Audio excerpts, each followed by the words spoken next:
بسم اللہ الرحمن الرحیم۔ السلام علیکم ورحمۃ اللہ وبرکاتہ۔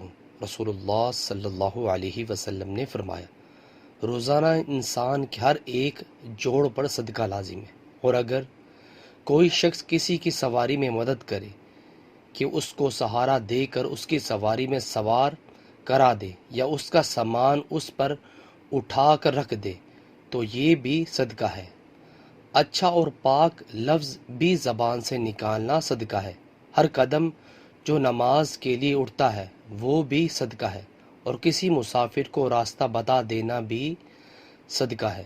رسول اللہ صلی اللہ علیہ وسلم نے فرمایا، میرا پیغام لوگوں کو پہنچاؤ، اگرچہ ایک ہی آیت ہو، اور بنی اسرائیل کے واقعات تم بیان کر سکتے ہو، ان میں کوئی حرج نہیں، اور جس نے مجھ پر قصداً جھوٹ باندھا تو اسے اپنے جہنم کے ٹھکانے کے لیے تیار رہنا چاہیے۔ ام المومنین حضرت عائشہ رضی اللہ عنہا کے واسطے سے ہے، نبی کریم صلی اللہ علیہ وسلم سے آپ کی ازواج مطہرات نے جہاد کی اجازت مانگی تو آپ صلی اللہ علیہ وسلم نے فرمایا کہ حج بہت ہی عمدہ جہاد ہے۔ نیچے والا موجود ہے۔ ویورز، اللہ تعالیٰ سے دعا ہے اللہ تعالیٰ میں بھی اپنی زندگی کو اسلام کے مطابق بسر کرنے کی توفیق عطا فرمائے، اور 5 وقت تکبیر اولیٰ سے نماز پڑھنے کی بھی توفیق عطا فرمائے۔ ویڈیو کو شیئر کریں۔ جزاک اللہ۔